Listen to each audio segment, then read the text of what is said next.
Nurture and support begins in 3, 2, 1. Hi, everybody, and welcome back to Nurture and Support, a recommendation podcast. I'm sharing all the awesome since 2013. Forgot that part. The best part, I forgot. I'm Kelly Toole at KELLYTHUL on Twitter, and advancing the Amazon Prime Directive, which gets a little piece of me today, as we'll talk about during our recommendations, is Mel. Hey everybody, I am Mel at Karmic Knight on Twitter, and we are back for another week of awesomeness. And I am so glad that Kelly is participating in the directive. We'll see what his recommendation is. Yeah. I didn't land on the directive. The directive fell on me. So it has a way of doing that. Yes, it does. So, I'm kind of cheating today and quasi doing a 2-for-1 recommendation, which I think, if upon further reflection, Mel might have snuck one of those in or two over time, but just to kind of balance it out. So I'm actually my whole one's a big cheat between sticking two together, and then also Mel and I were chatting a little bit before we started recording. My recommendation, she probably knows more about than I do, and so there's some different aspects of it that I'll, if you don't mind, Mel, I'll ask you to help round out the recommendation to give even more reasons. So without further ado.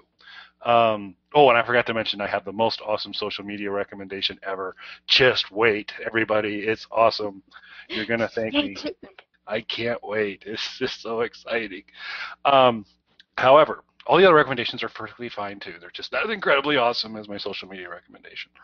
But I will start with my recommendation, which is a combination of a podcast about The Walking Dead that's called Watching Dead by Jim and Aaron.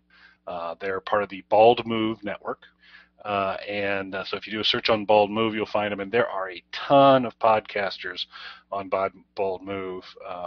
They cover everything from Mad Men to Downton Abbey to Game of Thrones to just you name it. And then, fairly interestingly enough, Jim and Aaron recently, within the past 6 months, have quit their jobs and have gone into podcasting full time. That this is now their method of employment, and so maybe they need some sidekicks. You should talk to them. Yes, we should. But they are. I stumbled across them a while back when I was looking for. I had really enjoyed, and we've shared before, the supporting podcast for Breaking Bad.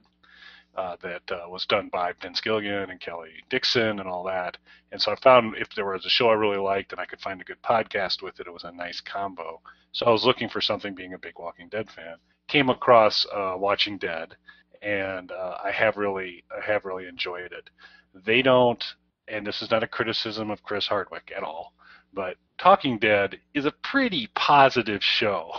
There's not, you don't really, there has yet to be a Talking Dead where I was like, well, this part didn't work out at all, and I wonder where they're going.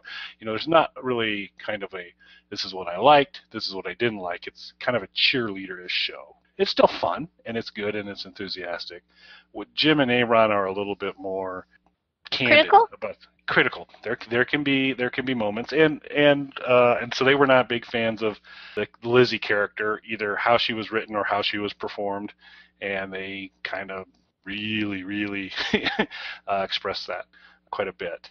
Aaron in particular, although really both of them, language-wise, this is not PG listening. There's colorful language throughout the show, just how they talk. But it's a pretty fun listen to follow the show. I'm really looking forward to it. I'm a little bit behind to kind of catch up what they thought about the premiere, and then and as things have started to go on here. But they're a fun podcast. So kind of part A of this is the Watching Dead podcast. But part B is, as they move to their multimedia empire of podcasting and other things, they have continue to try and add additional content. And one of the things they do is, you've got the Walking Dead games you can get for your iPad and all those types of things where you make kind of decisions and you got to answer questions and you go through and do a whole thing. It's pretty cool.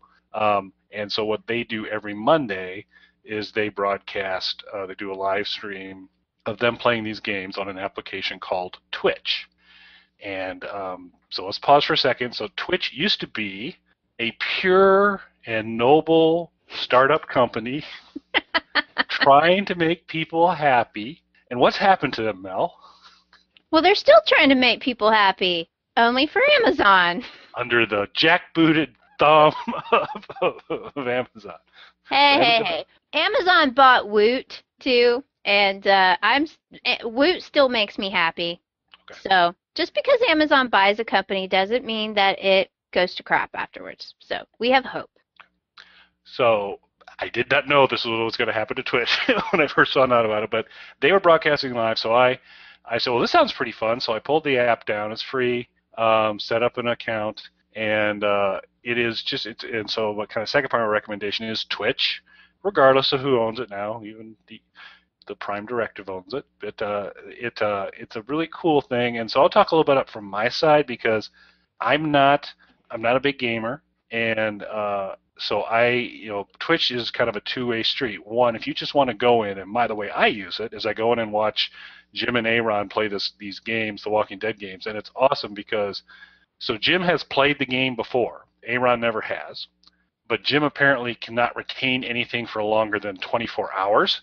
And so he's like, so you've played this game, right? He goes, yeah, well, what happens here? I don't remember. So it's like he's playing it all over again. He goes, well, yeah, they do something. But they're making choices here to say whatever is like the worst or most evil or rottenest thing to do all the way through. They're always, so if you have like 4 answers and it's like a person's fallen a well, do you help them out?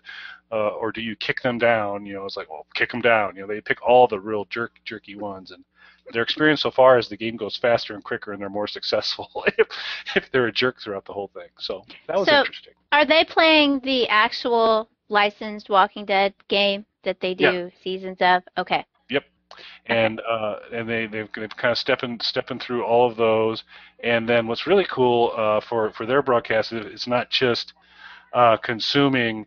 So outside of watching it, the other cool thing is that you can have a chat window going on during the same time. So while they're playing and talking live, you can be there adding comments and things like that.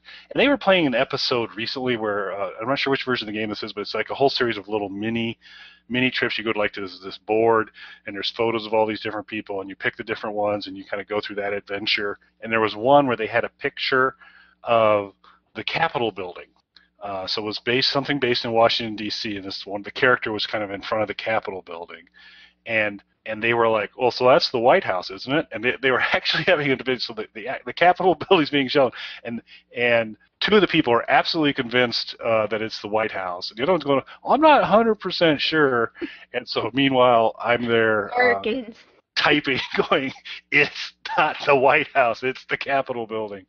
And I'm proud to say if you happen to get on Twitch and you run across Bog Panda 1, that's me. And so it's kind of fun to hear Jim and Aaron go, because eventually Aaron's like, oh, Bog Panda says it's this. Screw you, Bog Panda. So that was kind of fun. So You've outed your alias. Yeah, well, it's just fun. I'm cool. Bog, those who know me know I'm not too far away from Bog Panda. So, but I'm not too worried about outing the thousands upon thousands of listeners of the Nurture and Support podcast. So, shh, everybody, don't tell. Yeah, I think I'm on there with my typical handle, my Twitter handle at Karmic9. I think is my Twitch handle as well. So you got the chat thing when people are doing live streaming, you kind of interact with them, and then there's just game upon game. If you're kind of saying like Mel talked about, the Diablo series quite a bit, and so I was like, well, let me see what this is all about. And so there's a channel on Diablo, and you can watch a bunch of recorded versions of people playing it, and it's so you can learn about the games, you can see the gameplay, you can watch typically somebody who knows what they're doing do it pretty well. And you get a real slice of life on the people who are, so the side I'm less familiar with is the broadcast side of Twitch, which is if you are a gamer and you want to record your game and you want to put it out there, is that there are ways to do that, and then you can also kind of have this running commentary with it. And I have seen a variety of them. I've seen one where the game's being played and you just have the audio. I've seen the game being played where basically there's a webcam insert, there's usually a guy on a couch, kind of leaning back, playing the game. In a very dark room. Dark room, having a little bit of pizza, maybe some pizza rolls, and knocking the game off. And then I saw one where the guy's like, must have been in front of a green screen, because it's just his, I mean, it's his silhouette, and he's, you know, just kind of talking, and it was kind of high end. So Yeah. it looked like if you're a producer of this content, you've got some options in terms of how much fidelity you want to add. But it's a great way to get in on these live stream things like the Watching Dead stuff I'm seeing there, but then to also just go across, and it's the gamut of games, all the way from things like Diablo, Walking Dead, to Kirby, to any, you know, I mean, basically Donkey Kong 64. You can kind of do it all. So you can see live stuff, you can look at recorded ones. So it's a great way to familiarize yourself with games. Some pretty good entertainment and personalities. You can follow people and do all that kind of good stuff, and you can do that. But in talking to Mel before the show, there's also much more. So Mel had mentioned this on a previous podcast, that the artist that did Dova Kitty. Dova The kitty Dovahkiin from Skyrim. Yeah. That he has, you know, you can also, it's kind of like a YouTube platform that you can publish some video content. So there's some pretty cool stuff out there, people using Photoshop and other things there, showing techniques and all that. So it's kind of another nice stream of video content to go through. There's a strong gaming component to it for that, but there's also a growing amount of things like the artists and those types of things. Right. So, but Mel, you also have some familiarity. Is there other things we'd want to make sure we mentioned about Twitch for folks to think about? Well, going back to the artist type thing, what Twitch does really well is it basically gives you a live screenshot of what someone is doing on the screen of their computer. So a lot of artists are using it, but it can be used for pretty much anything, and that you're trying to show and give examples to people of how to do something on their computer. But it's live, and so they could be in the chat asking questions about, wait, what did you just do? And then you can go back and you can explain it live to someone who's in the chat asking how you did that. So I have no artistic ability whatsoever. I would desperately love to gain some sort of digital art capability, but I just don't have it in me. But for some reason, I find it fascinating to watch a lot of these artists do their work on things like Twitch, because they just make it look so easy. And I look at my copy of Photoshop that I have, and it's like there are so many little buttons and toggles, and pressure on the pen changes what you do, and I don't know how to do any of that. So I love watching them, the artists particularly on Twitch, do their thing. But as far as the gaming goes, I have talked to y'all a little bit in the past about Raptr, which is a kind of little gaming community app that if you have a computer or laptop that has an integrated AMD video chip with your processor, you more than likely have this app on your system. It downloaded as part of the driver software for your video card.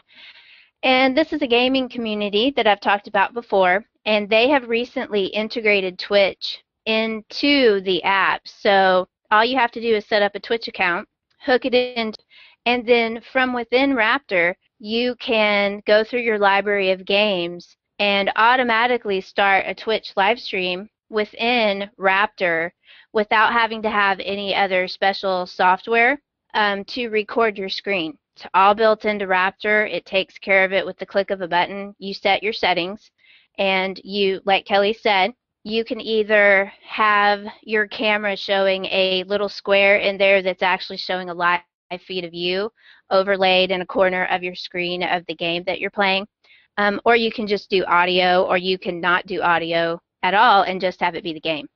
So there's a lot of different options that you can do if you don't particularly want to show your face while you're gaming, because I am sure that I make a lot of very funny faces when I'm getting my ass kicked in some game. So you might not want to record that for posterity, depending on if you're shy about it. So Raptr makes it really easy if you have that installed and you would like to get in on the gaming aspect of Twitch. But there's a lot of games out there. It's not just for PC gaming. People figure out, and I don't know how to do this because I'm not a console gamer, but there are ways to do this from your console as well. And so a lot of those story games that come out on console that you don't get to play on the PC, like The Last of Us is one of them. I love watching The Last of Us, and I love watching people play it and go through the story. So a lot of those type of games that you maybe didn't play, but they're beautiful in their own right and they're telling a story that's very interesting. You can get on Twitch and watch people play through the game, and it's almost like a little movie. So I really enjoy it. Twitch is a great recommendation, Kelly. Cool. Thank you. Yeah, and so my cheating's done. I did 2 for 1. I had Mel do half the recommendation, but it's a good recommendation, so deal with it. It's still a good recommendation. It is. I like Twitch. Twitch is great, and who knows what Amazon will do with it. I'm worried, but I'm still going to keep watching my Jim and Aaron because it's pretty awesome. Yeah, well, they've been doing a good job so far, which is why Amazon bought them. And like I mentioned with Woot, Amazon didn't change the way that Woot operated. So I still enjoy Woot. I buy a whole lot of t-shirts from Woot. I'm probably their best customer. But that will lead us to my recommendation, which I've got a quick, fun little recommendation this week. Continuing with my whole Halloween theme, there's a movie that recently, at least to me, got put up on Netflix. And it's called My Babysitter's a Vampire. You probably don't know this movie, do you, Kelly? I do not. It's kind of a kids movie. It apparently got made for television in Canada in 2010. It actually got turned into a television series that also aired. Let's see, the Disney Channel here in the U.S. aired the movie in 2011, and I believe they also aired the TV series, but I didn't specifically check on that. I think they did. But this is the story of a boy named Ethan and essentially his best friend Benny. They are high school freshmen, and they are just full of themselves. They're men now because they're in high school. And these are 2 of the biggest little nerdy mathletes you've ever seen. One of the things I really loved about this movie is it is full of, let's see, Star Trek, Star Wars, pretty much every little nerdy reference that you can possibly make. So Ethan has a little sister, and he and Benny are busy shoving marshmallows in their mouth to see who can get more of them in. And aren't paying attention to Ethan's little sister, and she wanders outside and sort of sees a guy get taken away by a vampire and is screaming when their parents get home. So Ethan is deemed not an acceptable babysitter, and they hire a girl from his high school to be their babysitter every week for date night. Now, this was supposed to be a girl named Erica, who is a dusker. Now, the other great thing I love about this movie is that a very large part of this movie is making fun of a Twilight-esque movie called Dusk. And they really make fun of this movie. And any of you that know me know that Twilight is, I'm not the biggest fan. In fact, I'm not a fan at all. I'm really not into sparkly vampires, but they do a really good job of kind of parodying the whole Twilight fandom. And they're not being particularly mean about it. It's just this whole thing going on in the movie. At least I didn't think it was mean.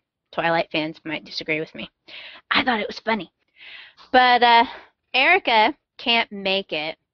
And so her friend, Sarah, becomes their babysitter. And it's really a mistake that she ends up there anyway because Sarah happens to be dating a dude named Jesse. Jesse is like the head of the drama club and a vampire who's pretending to be a high school student. Again, because what vampire doesn't want to be a high school student? I mean, really. So the whole movie is kind of a parody of Twilight, parodying Twilight within it, and I just found it to be highly amusing. Ethan and Benny are great little nerds. Benny, being the sidekick, is always yelling out "engage," and which is a Star Trek reference that I have to love. And he's very big on pizza being delivered in 30 minutes or less or it's free. So he has a whole shtick going on where he keeps ordering pizza and informing his grandmother that if they are not there in exactly 24 minutes, then it's free and she is not to pay them no matter what they say. So a little bit about the cast. Ethan is played by an actor named Matthew Knight. He was in The Grudge 2 and 3. So he will look familiar to you if you've seen those movies. He's grown up quite a bit since then. And even now, who knows what he looks like because it's 5 years later. 4. Benny is played by Atticus Dean Mitchell, who, if any of you have also seen The Colony, you might recognize as Graydon, who dies pretty early in the movie. Did you ever see The Colony? I did not, but I totally wish my name was Atticus. I know. I know, right?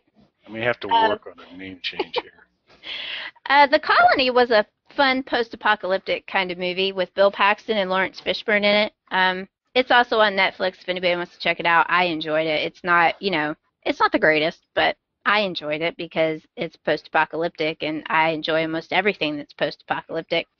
Mel, we really need to keep you to just one recommendation. You can't be branching out and offering multiple recommendations. That would be wrong. I'm just throwing that out there to give people an idea of where they may have seen poor Benny before. Sarah is played by an actress named Vanessa Morgan. All of these characters reappear in the TV series. They were still in the TV series, which I don't know. I don't really know the history if they planned it that way or the movie did so well that they decided to make a series out of it. But all of them came back for the TV series. So that was nice. But it's just a fun little vampire movie. It doesn't have any particular bearing on Halloween within the movie, but I just saw it recently and decided, hey, it's about vampires. And it's October, so everybody should go watch this for Halloween. One of the things, there was a quote in there, which this is a quote from the Dusk movie, that the vampire, sparkly vampire, says. So I just wanted to tell everybody this. This is a poem, I guess, he wrote for his Bella Swan love interest. I'm AB positive you will be mine. Drinking your hemoglobin may be a crime, but our love will sparkle for all time. And I just think someone needs to have that tattooed on them somewhere because that attic poetry right there, folks. You heard it here first. So anyway, I should also, especially with a typo or something in there, like instead of our O-U-R, H-O-U-R, just yes. You're going to put the whole big back tattoo on, get a misspelling or two in there too. Absolutely. I should mention that they managed to make some UV lightsabers out of Grandma's tanning bed bulbs because these guys are nerds and they're fighting vampires. So it's fun. It's very tongue-in-cheek. They make fun of Twilight, and I enjoyed it. It was a good, fun, family-friendly Halloween movie that was not scary at all, but was just a good, fun laugh for me, being old as I am. Those of you who have children, this may be old news if you watched it on the Disney Channel. I don't ever watch the Disney Channel, so this was complete news to me when it popped up on Netflix. So it's on Netflix. For all of you with Netflix accounts, you could go watch My Babysitter's a Vampire, and I believe the TV series is also on Netflix, I think. So have that, vampires. Very cool. I'll have to check that out until Amazon buys Netflix, and then I don't know what I'll have to do. So. You'll have to get a Prime account. Yep, I think it's just a matter of time. It's a matter of time before I go Prime, but I'm going to fight it. Hey, that rhymes with our poem. Yes, it does. It's like it's poetry hour on Nurture and Sport. It is. It is. We have talent. Okay. So, yeah. Guess what? Give us this awesome social media recommendation, Kelly. Everybody, sit down. Get comfortable. Prepare to have a better life than you've ever had before. Go to your Twitter account. And what you need to do is do a search on @Randy Orton. That's RANDYORTON RKO. And actually, I'm sorry. I'm so excited here. I can't do it. It's Randy. The Twitter handle is Randy Orton Vine, V-I-N-E. So Randy Orton, O-R-T-O-N, Vine. The title of the account is Randy Orton RKO. And Randy Orton is RKOing the internet. So I'll give you a little bit of background here because I know Mel's wrestling knowledge is pretty much a Von Erich-centric wrestling knowledge. The I Texas watched wrestlers. the entire 2 hours of Friday night's wrestling before Z Nation. I will have you know. So there might have been, and I didn't, and there could have been some Randy Orton on there. I don't know. There was not that I saw. No, it was interesting. Let me tell you. So Randy's an active wrestler. He's at least a second generation, if not third generation wrestler. His father was Cowboy Bob Orton, who had a fractured forearm that didn't heal in like 10 years because he always was wearing a cast that he was smashing people with. He was always a heel. Cowboy Bob Orton used to work with Roddy Piper a lot. Roddy Piper, and it was all pretty cool there. But Randy's been around for a while. He's 12-time WWE champion. And all wrestlers have what they call a finishing move, which is this magical move that they can pull out at any point in time and they use. And if they successfully execute it, it tends to knock the other person out and they get the pin. It's always the very exciting moment of a match. As if they were scripted, someone would apply their finishing move. And Randy's finishing move is the RKO. And basically a move where he grabs someone by the top of their head, kind of jumps in front of them, and drives their head down into the mat and knocks them out.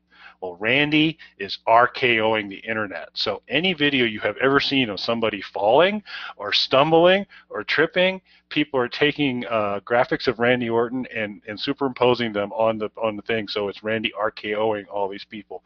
And it is the funniest, most enjoyable thing you will ever see as he takes out soccer players and people singing the national anthem and a kid trying to cut the line at Cedar Point and lots of parkourers, people that are doing all the jump around buildings. He took a lot of them out. And so he's RKOing the internet. It's like, no one's safe. And a lot of times they'll introduce the setup a lot of times for Randy to do this is he'll either get down on his hands and knees and slam his hands on the mat and look menacingly because his nickname is the Viper, and he's about to go get the person in and he unleashes the RKO on him. And sometimes you'll slide in and they'll get kind of the menacing Randy Orton face, and then he'll slide out, and then all of a sudden he jumps in and RKOs him. And it is just hilarious. There's several accounts out there doing this. These started being published as Vines, and they just took off like crazy. Everybody was loving them. Now they're creating YouTube compilations of them. But this Randy Orton Vine on Twitter, is to me the most comprehensive source, regularly updated, and you just can't help but smile as you watch Randy RKO the internet. So that's my recommendation, and I really, really like it. In fact, I almost want to just go watch a few more right now. I haven't seen any of the parkour ones. I've seen some of the soccer ones. So I'll have to go look it up and look at some of the parkour ones because those poor people, they shouldn't be doing that. Especially with Randy Orton out there. No, he's like a Sharknado, man. It is. It's so good. Because just about any video you've ever seen where there are people that fall, someone's created a version of it. I've noticed quite a few from Tosh.0 that have made their way to RKO. So cool. That's my recommendation. I'm very excited about it, as you can tell. Y'all should see the smile on his face. I've never seen him so happy. I just love it. I want my job to be to watch Randy Orton Vines. This is a comment on them. I'm going to have to watch more because I want to be as happy as Kelly is right now. Oh, well, that makes it my turn for the social media recommendation. And I want to assure all of you that I shouldn't tell you this, but we don't really we don't talk about what we're going to recommend before we get on here and we talk about it. So I had no idea that Kelly was going to talk about Twitch today. So my social media recommendation actually has a lot to do with Twitch. My recommendation this week is a Twitter account called @ExtraLife for the number 4 kids. And if you don't know what Extra Life is a charity organization that raises money, usually in the form of 24-hour game marathons, they are raising money to benefit Children's Miracle Network. And it actually, I should have recommended this earlier for everyone, but it slipped my mind. October 25th is the big day this year, but there are people who have already done theirs, and there will be people that do theirs after that. But the 25th is really the big day where everybody is on Twitch live streaming their 24-hour game marathons. So Twitch will be a happening place come Saturday. So if you listen to this episode on Friday, you're going to have to get out there, follow this account. They'll be tweeting some of the biggest accounts that do this, but Twitter will be full of gamers doing something good this weekend instead of a lot of the bad press that gamers have been getting over the last couple of weeks for a hashtag we won't talk about. They'll be doing good this weekend by playing video games for 24 hours straight to raise money for Children's Miracle Network to help terminally ill children. So at Extra Life for Kids on Twitter, their website is also extra-life.org if you want to go there to join up or donate. But there's a lot of teams that you can find easily on Twitter by looking for Extra Life. Extra Life will be tweeting some of them. But there will be a lot of stuff out there of teams looking for donations, people to join their teams. If you've never looked at this kind of stuff before, it's a good way to get in on it. There's a lot of amateur gamers out there who form little groups of just their friends that get together and do this to raise money for this charity. And it all benefits kids. It's a great charity. So check them out and possibly join in. So that's all I got. That's cool. Great timing because we'll release on Friday and it's good for Saturday. People will know. Excellent. Again, the planning that we put into the show, it's amazing. It is. It's just mind-boggling. Bog Panda 1. That's right. Especially when there's RKO videos to watch. You know, this is the thing. Because we could have all been watching Randy Orton RKO videos right now. That's right. Which are amazing. And you need to watch them because it's the greatest thing ever on the internet. So he's so happy it's scary. I don't know. And I'm not like a huge Randy Orton fan either. He doesn't particularly good mic skills, you know, to kind of fire up a crowd, be a bad guy. But this is just, I don't know, it just makes me happy. It really does. It's well done. So. I've seen you tweeting some of those, so that's probably the only reason I saw some of them. Yeah. No one's safe. It's so awesome. But someone who almost makes us as happy as Randy Orton RKO videos is Matt, and we'll go ahead and turn it over to him, and he'll give you the particulars on how you can connect with us. We'd love it if you'd review us on iTunes if you get a chance. Drop us a comment on the blog. Matt will give you all the information how you can do that to help us out, and thank you so much for listening again. So bye from me. Bye, everybody. You can contact us on our website, nurtureandsupport.net. or email us at nurtandsupp@gmail.com. That's NURTANDSUPP@gmail.com. Or tweet us at nurtandsupp on Twitter.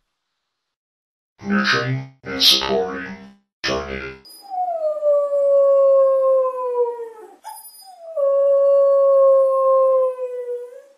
Mission accomplished.